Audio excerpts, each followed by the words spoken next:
I woke up in a stranger's bruised body, a 17-year-old kid named Cole Bennett, humiliated, weak, and trapped in a world of private schools, social cruelty, and powerful families. The only problem? I used to be Mason Kane, an action star with a temper and no filter. Now, they think I'm prey. They're wrong. Story. They poured iced soda over my head in the cafeteria, the kind of scene that makes phones rise before fists do. I stared at the crushed cup as it rolled across the marble floor, my vision blurring not from shame, but from the way the sugar dripped down into my collar. My fists clenched beneath the table, twitching with instincts honed from years of stunt training and choreographed violence. "You gonna cry, Bennett?" said the ringleader, Bryce Carter, son of a luxury hotel tycoon. His blazer wasn't even school-issued, custom navy with gold embroidery like he ruled the halls. I met his gaze, not the way Cole used to, downward with fear and apologies, but straight, hard. "I don't cry," I said. The words were wrong, deeper than they should have been. I could feel it. Mason Kane's voice in this boy's throat. Something stirred in the crowd. Confusion, tension. Bryce's smirk slipped for half a second. Then he shoved my tray off the table. But I didn't move, just breathed. In, out, slow. A teacher's heels clicked across the tiles. The crowd pretended innocence as the cafeteria slid back into silence. 40 minutes later, I sat in the counselor's office, my school file open like an autopsy report. "Cole," said the counselor, a wiry woman with overly kind eyes, "you need to stop provoking them. It's dangerous for someone with your history." My fingers curled around the chair's armrest. "Is that what I'm doing?" I asked. "Provoking?" She sighed. "You've had 5 hospital visits in 3 months. We can't keep protecting you if you won't help yourself." That night, I studied Cole's reflection in the mirror of a marble-tiled bathroom the size of my old trailer. The bruises under the jaw, the thin arms, the faint scar under the collarbone. I'd been in worse shape after filming Bullied. But something else rattled me. There was a photo on the dresser, a family shot, 2 smiling parents, a girl around 14, probably his sister, and standing off to the side, hand half cut from the frame, was a woman I recognized. Vivienne Langston. I hadn't seen her since my scandal. She wasn't just anyone, she was the producer's wife, and the reason I'd retired. Seeing her face again in this stranger's life made my stomach twist. The next morning I was summoned, not to detention, to Langston's estate. A black car picked me up from school, the driver wouldn't speak. When the gates opened, I saw where the power lived, stone fountains, endless glass walls, trimmed perfection. And there she was, Vivienne, wearing white like she'd never broken anything in her life. "Come," she said without warmth. I followed her into a glass-walled boardroom overlooking the pool. She turned slowly, revealing a document already laid out. "A non-disclosure agreement," she said. "You've seen something you shouldn't have." I laughed once, sharp. "Which part? The photo? Or your lies?" Her eyes narrowed. "You've changed. I get that a lot." She stepped closer. I didn't back up. Her breath was ice. But there, barely visible, a flicker of hesitation, of recognition. I leaned in. "Why am I in his body?" She didn't blink. "Because someone needed you quiet, and you made too many enemies who still have too much money." I should have been angry. Instead, I felt cold amusement. "So they buried me in him." She didn't respond, only passed me the pen. I took it, touched it to the paper, then scratched a single word across the entire contract. No. Later that night, she showed up at the guest house, rain on her coat, eyes red, but not from crying. "You're going to get him killed," she whispered. I stared at her. "Who, Cole or me? You don't get it. You're not untouchable here." I never was. There was a long silence. She looked at me then, not like I was a kid, not like I was a threat, but like she remembered. Something. Some part of me she thought she'd buried. Then she crossed the room, touched my hand. I froze. "You should sleep with the lights on," she said quietly. "They're watching this place." Her fingers lingered a second too long. Then she left. I stared at the closed door. And then my phone vibrated. A photo. No message. It was me, sleeping, taken minutes ago. I didn't sleep. Not because I was afraid, because I was calculating. Someone had been in the guest house, close enough to photograph me without waking me up. That meant they either had the keys, or worse, I'd been drugged and didn't notice. I checked every window, every lock. Nothing was broken. No scratches, no forced entry. So they were professionals. At 6 in the morning, the housekeeper entered without knocking. She was in her 50s, wearing crisp white. She placed a suit on the armchair and said only one word: boardroom. She didn't meet my eyes. By 7:30, I was standing beside Vivian again, this time at a long table where 7 men and 2 women, all with gold cufflinks and colder eyes, looked at me like a misdelivered package. Cole is joining the mentorship program, Vivian announced. A man with gray temples, her husband I guessed, didn't even glance my way. You said he failed the tests last quarter. He didn't fail, she replied. He quit. And now? He's realigned. I didn't speak. I just let their eyes crawl across me. I was used to scrutiny, press tours, red carpets, backhanded compliments. But this was different. They weren't looking at me. They were measuring leverage. You'll be working under Mr. Grayson, Vivian added. Legal counsel. Great, I said. Love paperwork. The entire table paused. I smiled slightly. Joke. No one laughed. Afterward, as we walked through a hall lined with oil paintings of dead billionaires, Vivian leaned close. You're stepping into a world where the wrong sentence can cost you a future. I turned to her. I don't want a future here. She smiled, but there was no warmth. Too bad. That afternoon, I met Mr. Grayson. He was lean, late 40s, surgical with his words. You're going to shadow me, he said. No questions, no notes. You'll listen and you'll forget. I followed him into a conference room with a young woman sitting across the table, tears streaking her foundation. Her contract was on the table. Grayson flipped pages while she wept. This clause binds you to arbitration, he said, meaning you can't sue. I didn't know what I was signing, she whispered. You're from the inner ring. You always know. I looked at her, blonde, maybe 22, clenching her shaking hands. Something in me snapped. What did she do? I asked, interrupting. Grayson shot me a look. You don't speak. I do now. The woman looked up, her eyes wide, broken. She's just a hostess, Grayson said coldly. She overstepped. She's being corrected. By threatening her with legal ruin. Vivian stepped into the room. Her voice was low, surgical. Cole, out, now. I didn't move. Vivian walked closer. You want to play savior? Fine, save yourself first. The woman looked at me, silently pleading. I clenched my jaw, then turned and walked out. Later that evening, Vivian was waiting in the car outside the guest house. I got in without a word. She didn't drive, just sat. Don't intervene again, she said softly. You can't scare me into silence. I don't need to, she replied. You're going to burn everything down on your own. Her hand brushed my wrist. I didn't pull away, not this time. You're different, she murmured. He wasn't like this. Who? I asked. She blinked, lips parting, but the car suddenly jolted. The driver cursed. A loud thud slammed against the window behind her. We both turned. Someone was standing in the driveway, wearing Cole's school uniform. Only, it wasn't me.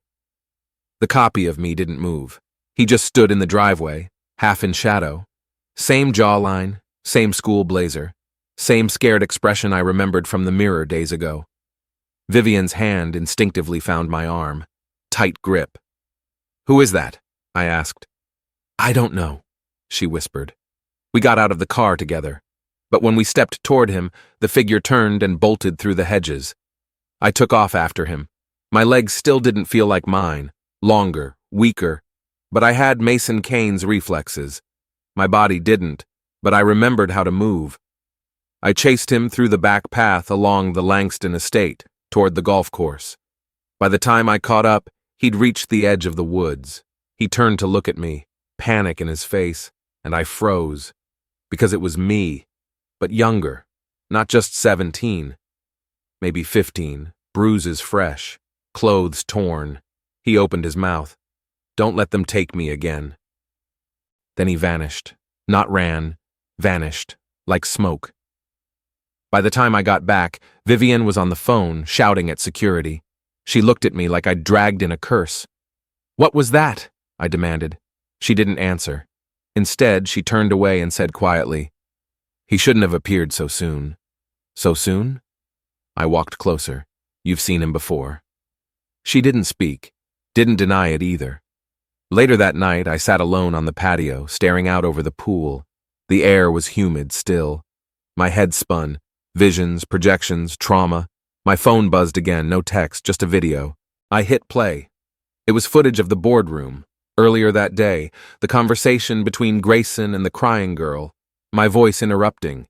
Vivian's face when she entered. All of it. I hadn't recorded it. There was no watermark, no app, just raw surveillance.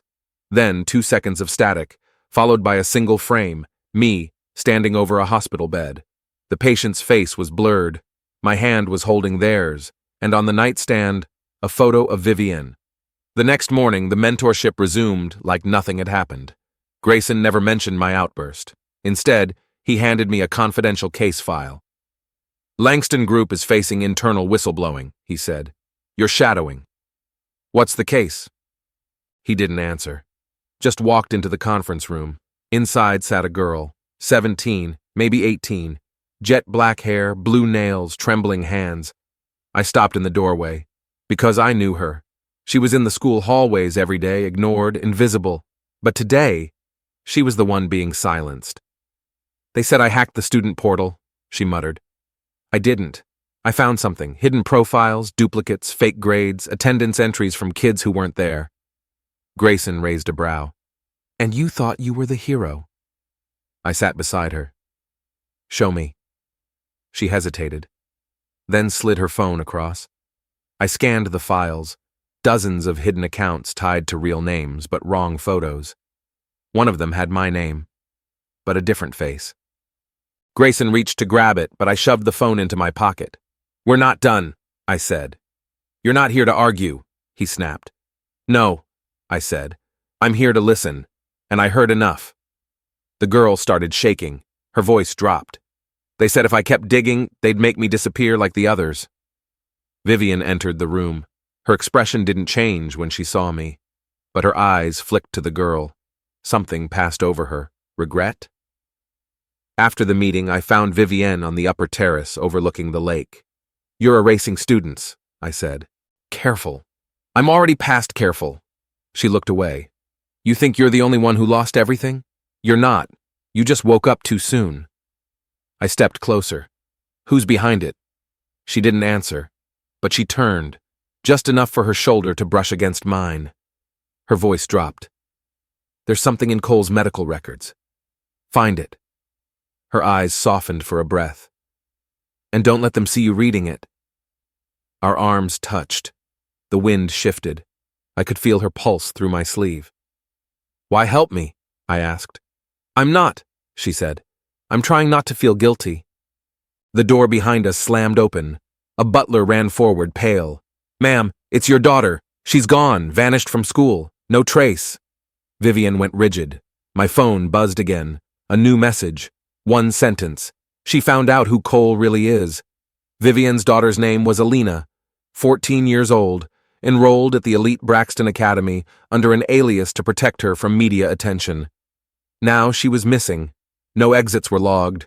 No phone calls. No emails. No trace. Except for one. A single ping.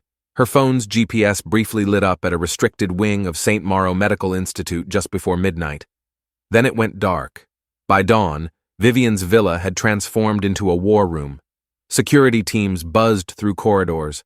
Surveillance reels were scrubbed, but her husband hadn't returned. Not a single appearance since the boardroom 2 days earlier. I stood in the hallway as Vivian took another call behind a closed door.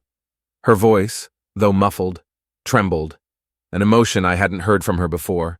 Then she stepped out, pale, calm. "You're going to St. Mauro," she said. "You'll pretend you're there for Cole's routine neuro-eval." "Neuro what?" "Every Langston child has baseline scans on file." "Why?" "To monitor deviation." I raised a brow. That's not a normal word. She didn't answer. At 9 sharp, I was in a Langston-issued car again. This time with a new ID, falsified appointment papers, and orders to be polite but dig fast. St. Mauro was marble and silence, the kind of place built to hide the powerful while treating their secrets. I played the part of Cole. Downcast, confused, the good patient. The staff bought it. They handed me a locker key, told me to change into scrubs, and wait in room 12. I didn't. Instead, I slipped into the records archive when a nurse walked out. Rows of terminals. Biometrics. I found Cole's name. His real file was encrypted, red flagged with a "do not transfer" marker blinking in yellow. I bypassed the archive with the kind of moves I'd learned filming tech thrillers. Apparently, some stuntman skills do transfer. The first page stunned me. Patient, Cole Bennett. Admission date, March 11th, year redacted physician notes. Subject demonstrates high variability in neural patterns inconsistent with baseline scans. Identity discontinuity probable. Recommend scheduled memory sync and emotional dampening. There was more. A scan overlay comparing brain activity from 3 different dates. Each had a different pattern, 3 different minds, but the same body. The file closed itself mid-read. Access revoked. Then someone behind me cleared their throat. I turned, already tightening my fists. It was a teenage girl in a hospital gown, pale, trembling, with messy black curls and wide gray eyes. Alina. "You're not Cole," she said. Neither of us moved. "You remember me?" I asked quietly. She blinked fast. "I saw you, not just now, in the old footage. You were there when I was little." I stepped closer. "What do you know?" She glanced toward the hallway. "He's not the first. You're not the first. They've used this body before." A light flickered overhead. Footsteps echoed closer. She grabbed my wrist, pulled me into a side hall. "They call it the cascade protocol," she whispered. "When someone's consciousness, like yours, gets overwritten onto someone else's brain, you're the fourth." "I was killed," I said. "This is supposed to be a second chance." She shook her head. "No, it's containment. You were dangerous, so they didn't kill you. They buried you, and they keep switching bodies when the mind rejects the sync." I froze. "So Cole is gone." Her grip loosened. "And I think I'm next." I didn't speak, just reached for her hand. It was cold, fragile. She didn't pull away. "You're not next," I said. "We're getting out." The hallway behind us flooded with voices. "Found them. Guards." I shoved open a utility door. We dashed down a service staircase. Emergency lights blinked red. Somewhere below, an alarm began to scream. We burst into a supply corridor, metal and steam everywhere. Alina stumbled, clutching her side. "I can't run." I swept her up without hesitation. She tensed at first, then curled against me. Her cheek rested on my shoulder, lips at my ear. "They'll erase you again," she whispered. "Even if you escape." "No," I said. "This time, I'm writing myself in." We reached the parking deck. I stole the nearest car, engine roaring as we hit the road. Alina sat in the passenger seat, curled up, silent. As we sped away from the hospital, I checked the mirror. 2 black cars were gaining, and then my phone lit up again. New message. Vivian sent them. The car swerved hard as I took the off-ramp toward Northbridge. Alina clutched the dashboard, her eyes wide with fear, but she didn't scream. The black SUVs were still behind us, weaving through traffic like wolves on a blood trail. I shot her a glance. "Do you know anywhere we can hide?" She hesitated. "The Langston yacht. If it's docked, no one else has access but her." "The yacht Vivian owns?" "She never uses it. Not since..." "Since what?" Alina stared out the window. "Since the last transfer failed." The tires screeched as I took the corner without braking. Every muscle in my body screamed in protest. This wasn't the Mason Kane frame I'd trained for, but I pushed it to the edge anyway. The body remembered pain, but I remembered how to survive it. We ditched the car near the marina and ran the last stretch on foot. Alina's breathing was shallow, and her legs buckled once on the dock. "I've got you," I muttered, wrapping an arm around her waist. "Stop pretending," she gasped. "You're not him. You're not my brother. I paused. What did you just say? She looked at me. Cole, he was my brother. Not by blood, but he lived with us. For years. He knew everything about me. You don't. I'm sorry, I whispered. Don't be, she said bitterly. He's been gone a long time. The security system on the yacht blinked red. I entered the old Langston override code, one I'd seen used during a film gala years ago. To my surprise, the door opened. Inside, everything was untouched. Mahogany walls. A bar stocked with liquors older than Alina. Dust on the piano keys. We collapsed into the lounge, the adrenaline fading. For a moment, silence. Then she asked, Did you love her? I looked up. Vivian, when you were Mason, I leaned back, closed my eyes. Yes, once, until I realized love isn't enough when someone's using you. She nodded like she understood. She used all of us. I stood and paced. My chest felt like it would crack open.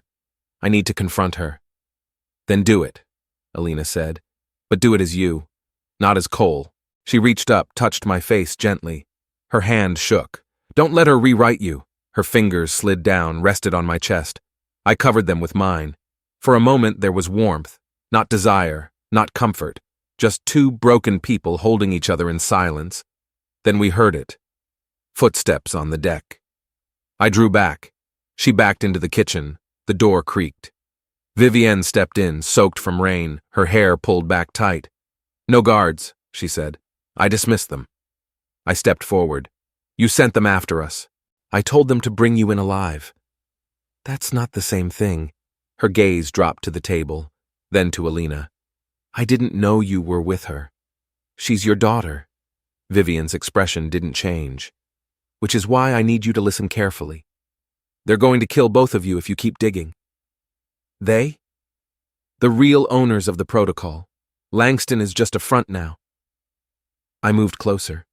So you're helping us now? I don't know what I'm doing anymore, she said softly. I just know I can't watch another child vanish. Her eyes glistened, just for a moment. I wanted to believe her, but I'd seen that look before, on red carpets, in betrayal interviews, during public apologies. Then she slid a flash drive onto the table. Everything I've ever hidden, you'll need it. Alina lunged for it, but I caught her wrist. What's the catch? I asked. Vivian didn't answer. Outside, a horn blared, short, then long. Alina glanced through the porthole and went pale. A third black SUV had found us. Only this time, someone stepped out. A woman in a red coat. The same woman from the hospital files.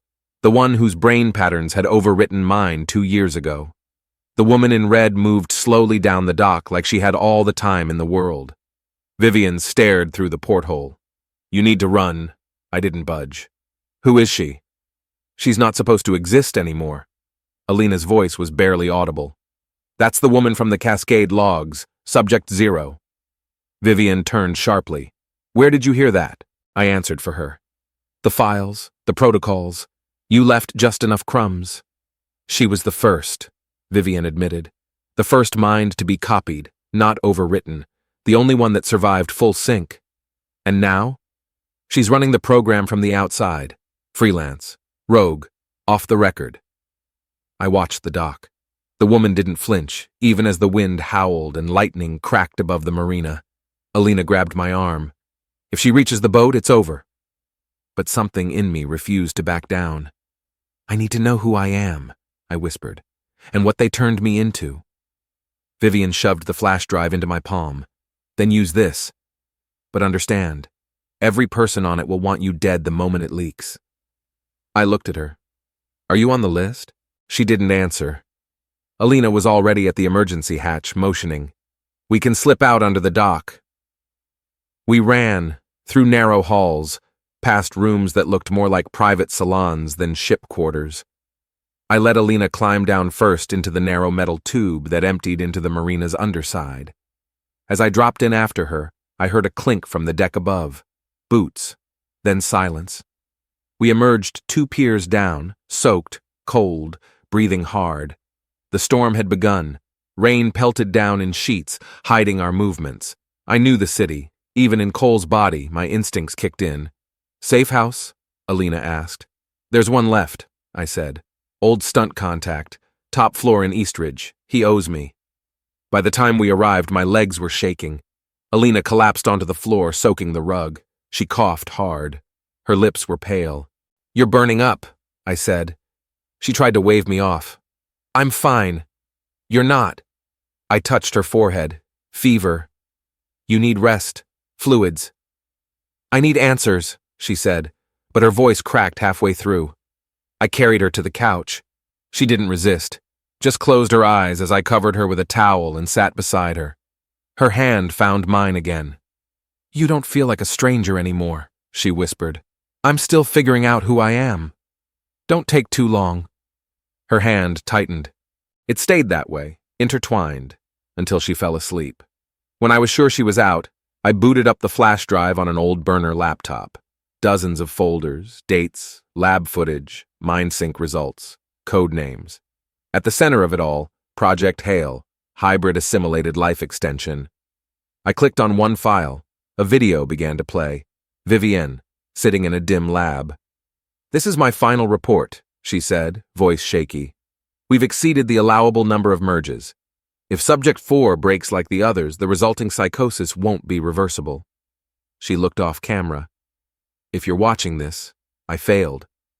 Then the screen glitched. And someone else's face appeared. Not mine, not Cole's, but a man in his 40s. I am the original, he said. They made me watch from inside. Every time they put someone else in here, I'm still awake. My stomach dropped. Stop the protocol, he begged, or I'll burn it from the inside. The video cut out. The room stayed silent. Then my burner buzzed. No number. Just one message. You're too late. Subject 4 has activated. Subject 4 was awake, and I was inside his skin. The more I stared at the black screen, the more I felt something stir under my ribs, not physically, but like a shadow brushing the inside of my skull. A pressure, a presence. I gripped the table. Not now, I whispered.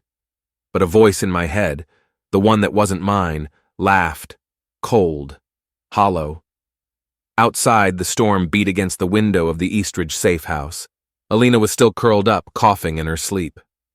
I watched her for a moment, the only human connection I had left, and I was starting to wonder if I was still human at all.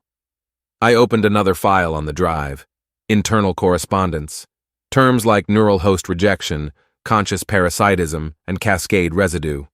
One thread stood out, Vivienne's authorization code approving a live containment reset if Subject 4 showed signs of agency beyond integration. Live containment, code for execution. I ran to the bathroom and stared into the mirror.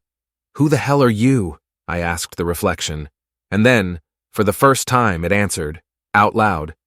I'm you, before they turned you into something useful. I stumbled back. The mouth had moved, but I hadn't spoken. I heard a noise behind me. Alina, standing in the doorway, blanket around her, face pale. I heard you, she said. I didn't say anything. Her eyes were terrified. Yes, you did. We both froze as the safe house lights flickered, then went out. Silence, then a knock at the door, measured, calm. I grabbed the tire iron from beneath the sink and motioned for Alina to hide. The knock came again. Open, a woman's voice called, or we'll open it for you. Not Vivienne, not Subject 0. Another voice I recognized from the lab recordings, Dr. Lee Warner, Hale's architect. I opened the door 2 inches. She was there, flanked by 2 men in suits and black gloves. Her smile was surgical. You're glitching, she said gently. I can help. Help? I asked. You designed this nightmare, and I can shut it down. I let the door shut in her face. Back inside, Alina sat trembling. I heard another voice, she whispered. Just now. I know, I said. It's Subject 4. He's pushing through. We needed help, but we had nowhere else to go, so I did the unthinkable. I called Vivienne. She answered on the first ring. You feel it, don't you? She asked. He's trying to take over. It was always a matter of time. Then help me stop it. There was a pause. Meet me, she said. Langston Tower, basement level. I'm bringing Alina, then hurry, because after midnight the failsafe activates. We raced through rain-slick streets in a stolen sedan. Alina clung to my arm the entire drive. Her breathing was ragged, but she never let go. At Langston Tower, everything was dark. We entered through the delivery bay. Alina coughed into her arm. "I can feel him too," she said weakly. "Inside you, like static." We reached the basement corridor. Vivian was waiting, alone, beside an old server door. "Inside is the original relay," she said. "Kill the power, and you sever the network. Subject 4 loses his anchor." "And me?" I asked. She met my eyes. "I don't know." Alina grabbed my wrist. "There's another way." "What?" She reached into her coat and pulled out a syringe. "I found it in St. Mauro. It's a fail-safe purge, unapproved." Vivian's eyes went wide. "That could kill him." Alina looked up at me. "Or save you." I stared at the needle, and then the voice inside laughed again. "You choose. Kill me and lose yourself, or let me drive." I reached for the syringe. Alina raised it, trembling. And just as the needle touched my skin, Vivienne pulled a gun and shouted, "Stop! That's not Alina!" I froze. Alina's hand still gripped the syringe, but her body went rigid. The needle hovered an inch from my arm. Vivienne's voice cracked again. "Drop it! Now!" "I said drop it!" Alina turned to her slowly, and in that moment, I saw it. The twitch in her left cheek, the blink pattern that was just a beat too slow, the way her eyes didn't quite focus. Not fear, not confusion, calibration. I backed away. "You're not her." The girl smiled. "Define her." Vivian stepped forward, pistol steady. They got to her at St. Mauro, downloaded the overlay into a clone vessel. My mouth went dry. "You're saying this isn't Alina. This is a body built to act like her." "She's a decoy, sent to gain your trust and deliver the purge, except it wouldn't cleanse Subject 4. It would complete him." The girl turned her head to me. "You were never the weapon, Mason. You were just the chamber." She lunged. I knocked the syringe away, but she moved like a machine, faster than the body should have allowed. We slammed into the wall. I felt ribs protest, maybe crack, but I punched back with everything Mason had taught me. Vivian fired once. The round clipped the clone's shoulder. She didn't flinch, just staggered. Blood spilled, but thick and slow, not human, synthetic. She backed off with a hiss, turned, and ran. I didn't follow. I dropped to the ground, chest heaving. Vivian lowered the gun. "You're bleeding." "Better than being overwritten." She nodded grimly. "We have to finish it, now, before Subject 4 finds another host." I pushed myself up. What was the syringe really meant to do? Link your brain fully to the relay. No firewall, no walls. Total collapse of the host structure. I let that sit. So they wanted me to inject myself and surrender everything. Vivian nodded. "She gained your trust. That's how the protocol learns. Empathy is a vulnerability." We entered the relay chamber, cold, humid, humming with low blue light. The servers sat in a ring, each marked with a subject number. A large console in the center held the final control override. Vivian handed me a thumb drive. "Insert it. Burn the entire protocol, memory strands, sync maps, all of it." "And me?" "Your neural integrity will degrade. Maybe hours, maybe days, but you'll stay you until the end." I hesitated, until the console flickered. The screen lit up. A new message appeared. "Welcome back, Mason." Then another voice, audible, surrounding us. Not in my head, around us. Subject 4. "I don't want to erase you," it said. "I want to share. You don't have to be alone anymore." Vivian turned pale. "He's talking through the relay directly." I walked to the console, felt the heat, the tension. Subject 4's voice coaxed again. "They lied to you. Vivian, Alina, all of them. But I remember who you were. I am who you were." I touched the keyboard. Vivian whispered, "Once you hit enter, there's no recovery." And then I felt it. A hand. Small, cold. Alina's. The real one. Behind me. "Mason," she said.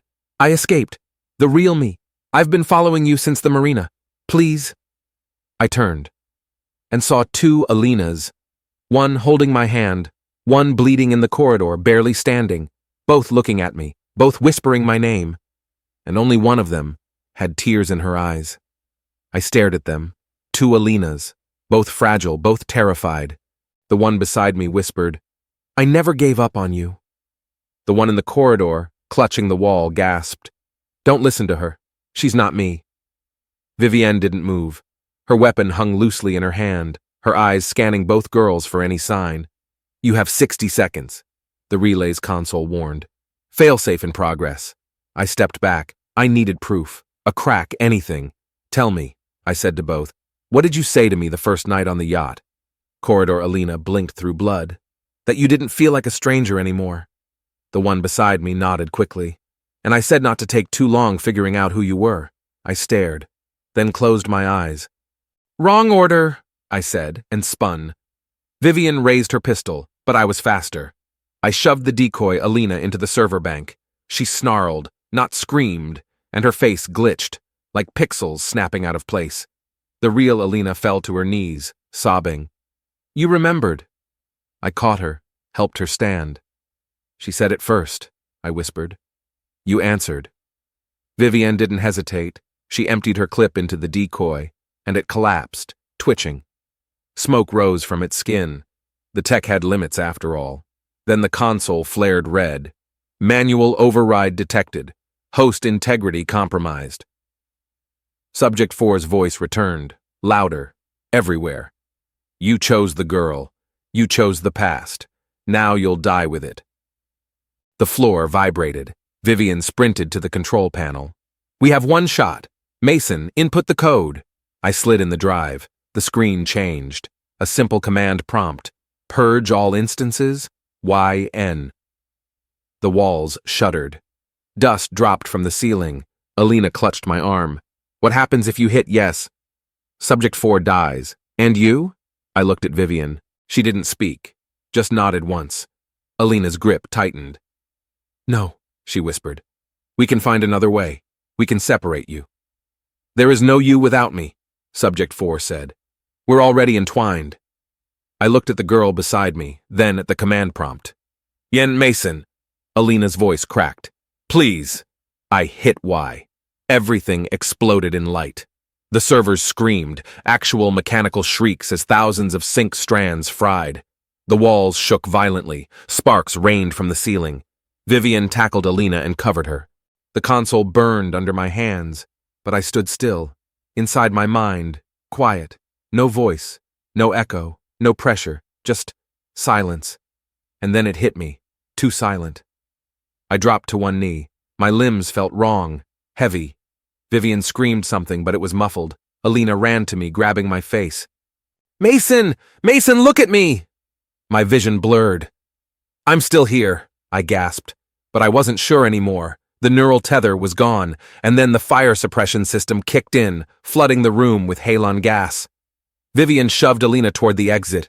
"Go! Get out! He's not going to last long!" I stumbled toward them. My hands shook. Outside the relay chamber, I collapsed. Alina caught me.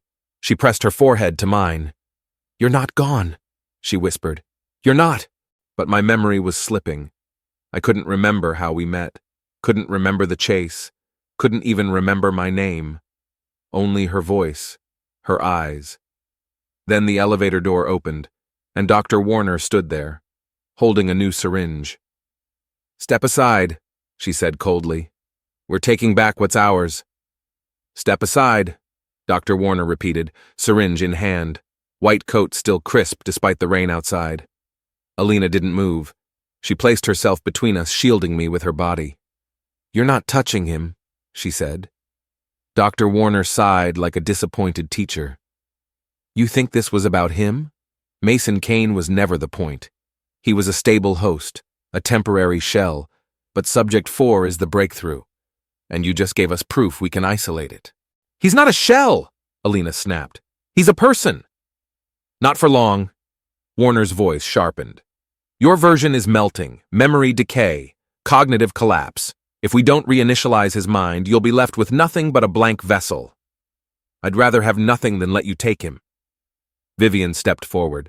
Don't bluff, Lee. You don't have enough time to prep another sink. Warner narrowed her eyes. I'm not here to sink. She held up the syringe.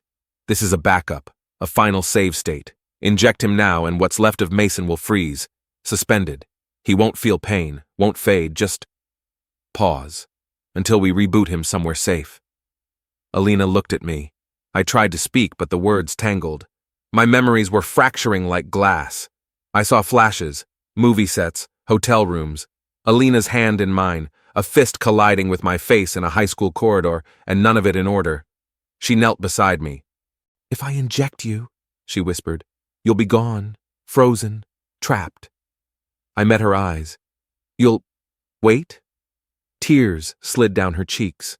Always. She reached for the syringe. Vivian's hand shot out, stopping her. No, she said firmly. That's what they want. Stasis' control. He didn't burn Subject 4 just to become another archived ghost. Alina looked torn. Then what do I do? She asked.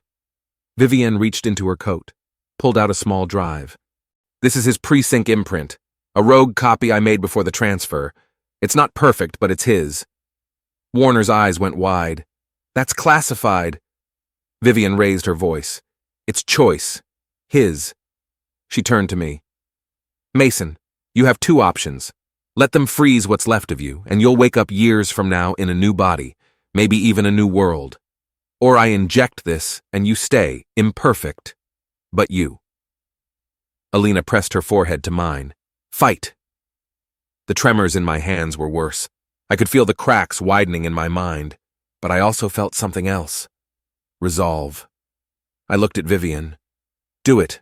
She inserted the drive into the portable injector, primed it, then pressed it to my neck. A sharp hiss. The pain was instant, like 1,000 wires reconnecting violently. My spine arched. A scream ripped out of me, raw and hoarse. Then, nothing. For a few seconds, the world went black. I woke up on the floor, breathing, remembering. I was me. Alina's arms were around me. She was sobbing. I thought we lost you, she said. Vivian stood guard, pistol aimed at Warner, but the scientist just smiled. You may have saved the mind, she said, but the infrastructure's still ours, and when Phase 2 begins, you'll be begging us for what comes next. She stepped back into the elevator. I'll see you again, Kane. The doors closed. Vivian sank to a chair, exhausted. Phase 2? Alina asked. I stood slowly. My thoughts were still fragile, but clear. She's bluffing, I said. Vivian didn't look at me. No, she said. She's already started it. And then my phone vibrated. A message. From an unknown sender. One line. They've uploaded Subject 5.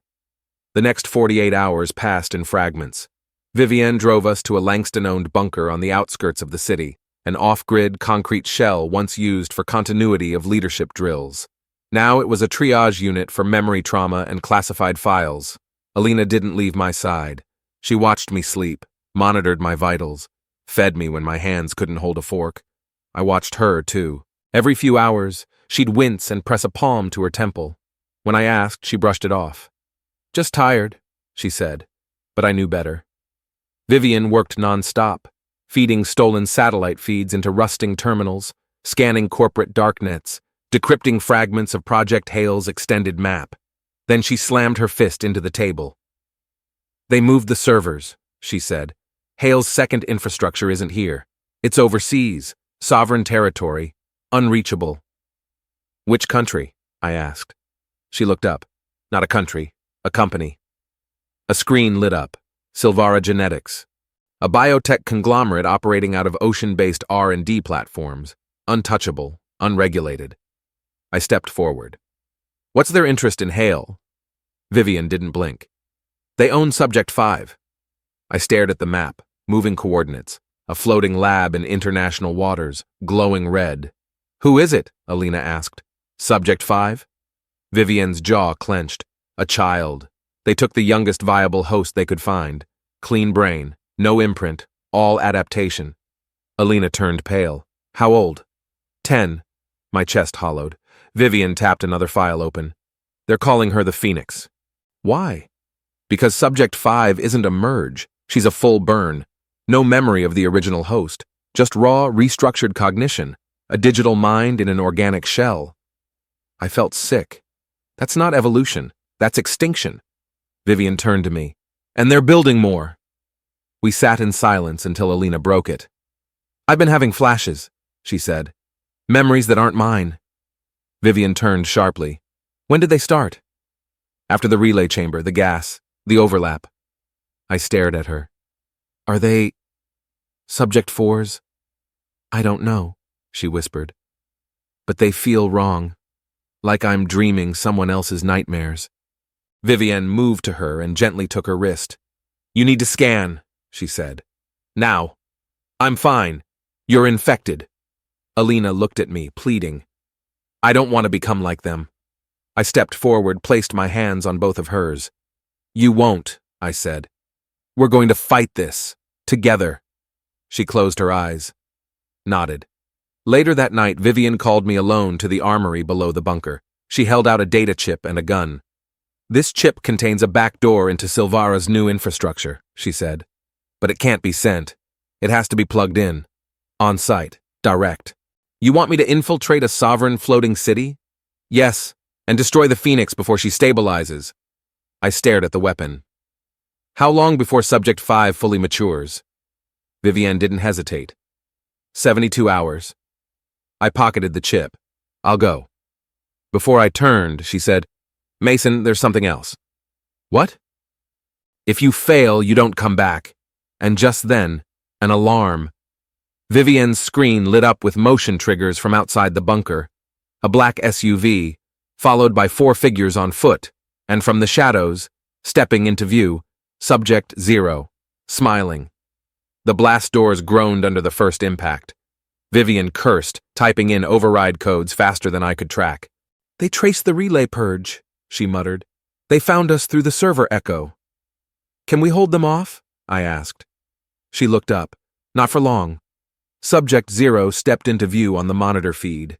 Drenched in black, her eyes luminescent.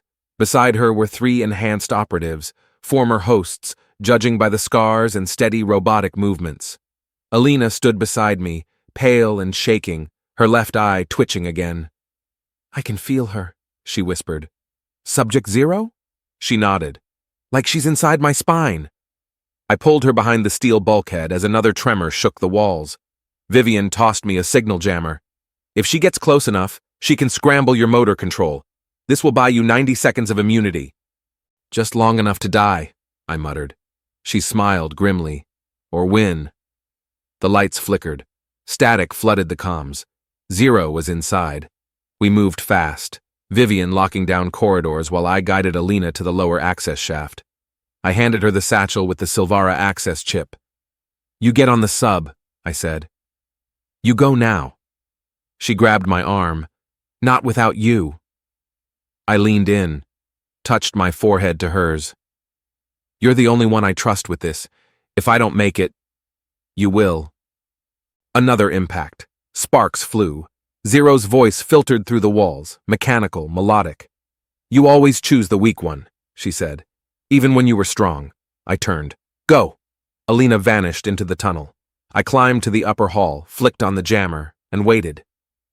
Subject 0 came through the smoke, slowly. Her heels clicked like metronomes. She smiled. You look tired, Mason. You look recycled. She laughed. Her foot crossed the jammer's radius. She staggered. I charged. The fight wasn't cinematic. It was brutal. Sweat, blood, bone. Her hands moved like weapons, inhumanly fast. But I had desperation and pain, the kind that doesn't fade when you swap bodies. I cracked her jaw. She tore through my shoulder. We hit the floor together. And then, suddenly, silence. Vivian stood above us. Gun smoking. The other operatives were down. 0 twitched, glitched, her body locking. You should have let me finish it, she rasped. She's already awake. Vivian knelt beside her. You mean Subject 5? 0's smile twisted. No, I mean Alina. I blinked. Vivian looked up, horrified. She was a secondary host, 0 hissed. 4 was never destroyed, just relocated. I staggered back. No, I said. We saw her. She passed the test. She passed your test, Zero sneered. Not mine. Her body jerked, then went still. Vivian turned to me, panicked. We sent Alina into Silvara, and she was carrying Subject 4. The storm above the Atlantic was merciless. Waves slammed against the hull of the stolen transport as I strapped in for the drop. Silvara's R&D platform loomed ahead, an angular glass citadel floating atop steel pylons, surrounded by weaponized drones and encrypted satellites, a beacon of innovation, a tomb waiting to be filled. Vivian's voice crackled through my earpiece. You have 13 minutes until the Phoenix reaches full neural maturity. Once that happens, she'll be protected by a bioswarm that reboots every 10 seconds. Copy, I said. What about Alina? Static. Then, we don't know which part of her is still hers. The sub breached the lower docking tunnel. I climbed out, wet and shaking, onto reinforced alloy. The silence was deafening, no alarms, no guards, only anticipation. I moved fast through glass corridors, past biotech chambers and neural tanks, all humming with dormant power. I saw outlines of children behind one-way mirrors, none older than 12, faces blank, identical. Silvara wasn't building the future. They were stockpiling replacements. The control center sat at the top of the central spire. As I reached the final staircase, a door slid open. Alina stood there, dry, calm, dressed in black Silvara issue. Hi, Mason, she said softly. I froze. Is it you? She tilted her head. Define me. I stepped closer. Her pupils dilated too fast. Her body language was perfect, human, familiar. But there was a tension under the skin, like something was listening through her. What did Subject 4 do to you? She smiled sadly. It didn't take me, I let it in. My heart cracked. Why? Because I thought it would make me strong enough to stop Subject 5. But now I'm not sure who's stronger, me or it. I reached for her hand. She didn't pull away. It's still me, somewhere in here. Behind her, the observation room flickered to life. Inside, a girl, no older than 10, wires in her scalp, heartbeat steady, face emotionless. Subject 5. I turned to Alina. Can you fight it? She didn't speak. Instead, she pressed her forehead to mine, just like she did back at the bunker. Her voice was barely a whisper. Don't let me become her. Then she slipped a keycard into my hand. End it. The door behind her hissed open. She stepped back. I walked into the chamber. Subject 5 blinked, then smiled. You're too late, she said in a child's voice. She already opened the bridge. What bridge? And then I heard it, my voice, coming from the walls, from the screens, from the girl, every line I'd ever spoken in fury, in violence, in pride. Every part of Mason Kane they archived. She wasn't just a vessel. She was me, remixed, perfected. Vivian screamed in my ear. Mason, the data surge, it's hitting every node on the network. She's uploading a composite of you and 4, worldwide. Subject 5 stepped closer. Mason Kane, she whispered. Say goodbye to who you were. The lights went out, and in the dark, Alina's scream. I ran toward the sound without thinking. The lights flickered, and red emergency strobes pulsed like a heartbeat. I pushed through a corridor of glass that now showed faces pressed to the other side. Child hosts watching me, each one eerily silent. Programs, not people, not anymore. Alina's scream echoed again from the upper containment wing. I found her slumped against the wall, blood trickling from her nose, eyes fluttering, fighting. She's inside, she gasped. Is it 5? I asked. She shook her head slowly. It's me, Subject 4. I let him in too far. I pulled her close. Her body was ice. From the speaker overhead, Subject 5's voice filled the room. I've made something better. Not a man, not a ghost, a template. Vivian's voice cracked through my earpiece. She's rerouting Mason's old behavioral files. Every explosive reaction, every violent response, she's stitching them into a predictive algorithm. I stared at the glass chamber ahead. Subject 5 stood behind it, unmoving. I'm going in, I said. No, Vivian snapped. If you make contact with her neural field, She'll overwrite your live signature and duplicate you across every Silvara node. I don't care, I muttered. I turned to Alina. If I don't come back, no. Her voice steadied. We do this together. I hesitated, then nodded. We walked into the core. Subject 5 watched us with unsettling calm. You were the best version, she said, but flawed, reactive, reckless. Subject 4 was efficient, until empathy infected him. But now, she tilted her head. Now I have both. I stepped forward. You're just a mirror, playing with reflections. She smiled, then turned her eyes to Alina. And you're the key, the girl who wanted to help and open the floodgate? Alina's hand slipped into mine. Subject 5 raised her palm. The room pulsed, like a heart sink. My mind reeled. Suddenly I felt everything. Her thoughts, my memories, Alina's regrets. Subject 4's fury. It was all collapsing into one. Vivienne screamed in my ear. Mason, she's triggering the composite sync. If it completes, no version of you survives. I reached for the emergency disruptor on the wall. Subject 5 laughed. You think that'll stop me? No, I said, then looked at Alina. It'll stop us. And I fired. The chamber ruptured. The neural field shattered like glass. Pain lanced through my skull. I dropped. Alina collapsed beside me, and in that moment in the chaos, time paused. One thought pulsed in my mind. If I die here, will she die too? Or be reborn as something else? Then the lab began to implode. Alarms screamed. Vivienne, get out, now! The whole deck's destabilizing! I grabbed Alina. She opened her eyes one last time and said, I remember everything. The elevator groaned as it ascended through the collapsing spire of Silvara's offshore facility. Sparks rained. Alarms screamed. Below us, a billion-dollar nightmare drowned in fire and salt water. I held Alina against my chest. She was conscious, but too still. Her breath came slow, measured. I remember everything, she'd said, but that could mean anything. The doors hissed open onto the evac deck. Wind ripped across the platform. Our stolen submersible waited, already thrumming. Vivienne was there. She ran toward us, drenched, terrified. Is it done? She shouted. I didn't answer, because I wasn't sure. We dove into the sub. I laid Alina onto the medical bench. Her eyes opened. Mason, she said. My heart stuttered. Is it really you? I asked. She touched my hand. I remember the bunker, the yacht, your voice before I ever saw your face. I remember Subject 4's hatred, and I remember choosing not to become him. Vivienne stared at her, tense. We can't know for sure. I do, I said, because in that moment, her eyes held no mimicry, no glitch, just grief, and then she leaned into me. I'm scared, she whispered. I held her close. Me too. We broke surface 40 minutes later. The facility behind us was a smoking ruin. News of the explosion broke within the hour. Officially, a reactor fault. Unofficially, a purge. Silvara cut all statements. Their executives fled. The Hale files were wiped from every visible server, but we had a backup. One Vivienne never mentioned. In the sub's data core, a locked archive labeled for Mason only.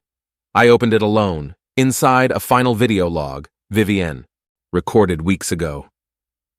If you're seeing this, it means you survived, which means I failed to stop the system before it took more lives.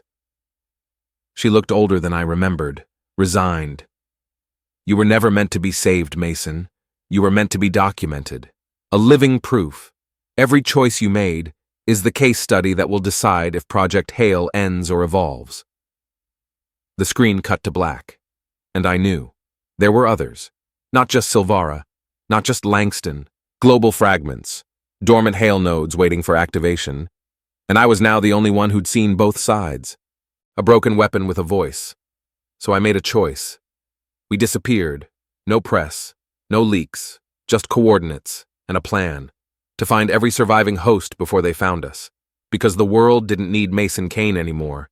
It needed someone who remembered. And in the quiet hum of the sub, Alina reached for my hand again.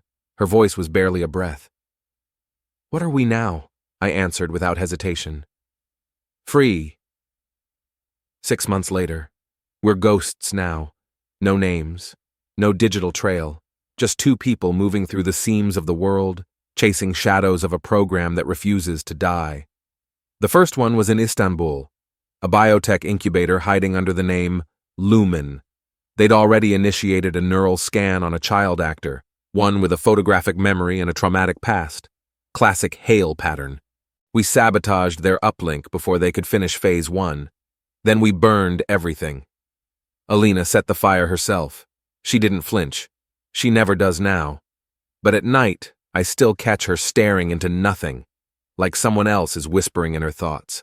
We talk about it sometimes, what it feels like to remember someone else's rage, to carry it like bone marrow. She says it's quiet now, that subject 4 only returns in dreams. But I know what she means. I feel it too. Not just from him, from me, from Mason Kane, the man I used to be, the man I could become again if I stop watching myself. And that's the point of all this, isn't it? Project Hale wasn't about replacing the mind. It was about amplifying it, refining instinct, removing hesitation, weaponizing identity. And there's no better blueprint than someone like me. That's why they still want me, not to erase me, to copy me, replicate the rage, the fearlessness, the loss. We hit 4 more Hale remnants after Lumen: Paris, Taipei, Johannesburg. A deep-sea relay off Greenland with 23 cryopods and only 1 heartbeat left inside. Everywhere we go, we leave nothing behind, except a warning. A phrase carved into walls, data cores, broken servers. You had your chance. But recently, something changed. We intercepted a signal, encrypted, bleeding across dormant Hale channels. A voice I hadn't heard in months. Subject 5. Static-laced, childlike, but sharper. I'm still alive, she said, and I've learned from your mistakes. Then, silence. Alina listened to the transmission 5 times. Is it real? She asked. I nodded once. Yes. And so we packed. New passports, new names, same mission, but now we're not just chasing ghosts. We're hunting evolution. The final war won't be against a company or a rogue AI. It'll be against our own blueprints. And when it begins, I won't be running. I'll be ready. Because I've finally remembered who I am. And no one rewrites me again.